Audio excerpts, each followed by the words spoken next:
नमस्कार प्यारे बच्चों, कैसे हैं आप? आशा करती हूँ अच्छे होंगे। आपकी अभ्यास पुस्तिका के अध्याय 2 अद्भुत बातों का अभ्यास कार्य शुरू करने से पहले आपसे गुजारिश है, मेरे चैनल को सब्सक्राइब करें और लास्ट में कमेंट ज़रूर लिखें। तो चलिए शुरू करते हैं।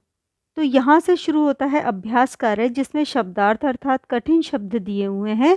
विद्यार्थी, छात्र यानी स्टूडेंट्स, मानव निर्मित, मानव के द्वारा निर्मित, बनाई हुई यानी ह्यूमन मेड, रोचक, मज़ेदार, इंटरेस्टिंग, सहानुभूति, हमदर्दी।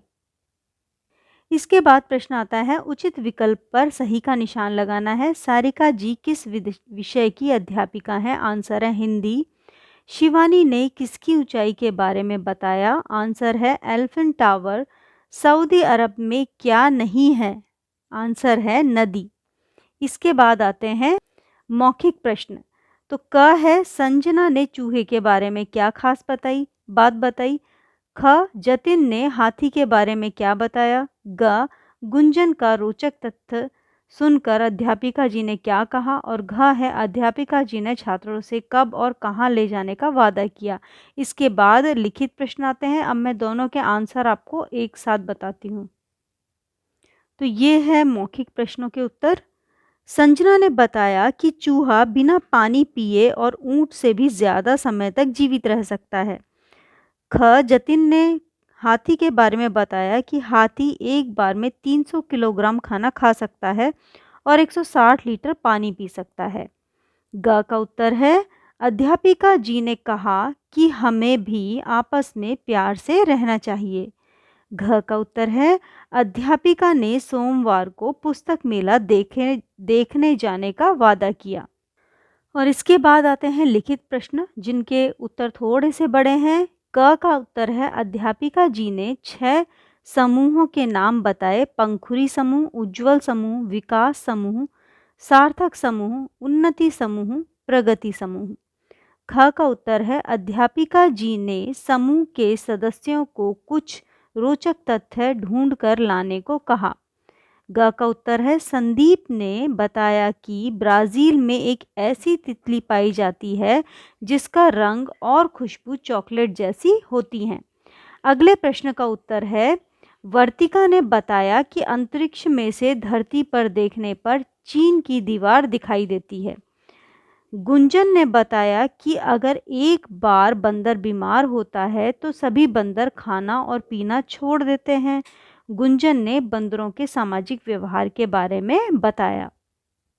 अब हम बढ़ते हैं अगले प्रश्न की ओर। प्रश्न 3, पाठ के आधार पर वाक्य पूर्ति करो। सारिका जी कक्षा 4 की हिंदी की अध्यापिका हैं। आपकी कक्षा में कुल 36 विद्यार्थी हैं।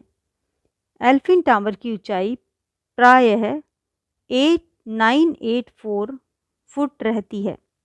सोमवार को हम सभी पुस्तक मेला देखने चलेंगे। कक्षा के सभी विद्यार्थियों ने तालियां बजाई। अब आगे का प्रश्न है, किसने कहा, किससे कहा? आप सभी को कुछ ऐसी जानकारियां मिलें जो आपके काम की भी हों और साथ ही मज़ेदार भी हों। तो ये किसने कहा और किससे कहा? किसने कहा? अध्यापिका ने कहा। किससे? छात्रों से कहा। ब्राज़ील में एक ऐसी तितली पाई जाती है जिसका रंग और खुशबू चॉकलेट जैसा होता है। तो ये किसने कहा? संदीप ने कहा। किससे कहा? अध्यापिका जी से। आप सब ने इतना परिश्रम किया, आप सभी को इनाम मिलना चाहिए। सोमवार को हम सभी पुस्तक मेला देखने चलेंगे, ये अध्यापिका ने कहा छात्रों से। अब है पुल्लिंग और स्त्रीलिंग बनाकर लिखो। तो आपको पुल्लिंग दिया हुआ है और इसका आपको स्त्रीलिंग बनाना है। बच्चा, बच्ची, छात्र, छात्रा, अध्यापक, अध्यापिका, हाथी, हथनी, चूहा, चूहिया, बंदर, बंदरिया। आगे प्रश्न दिया हुआ है, दिए गए वाक्यों में से संज्ञा और सर्वनाम शब्द छांट कर लिखो।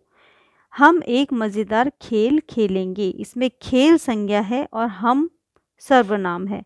वह एक तितली है, इसमें तितली संज्ञा है और वह सर्वनाम है। उसने चूहे पर रोचक तथ्य बताए। चूहे संज्ञा है और उसने सर्वनाम है।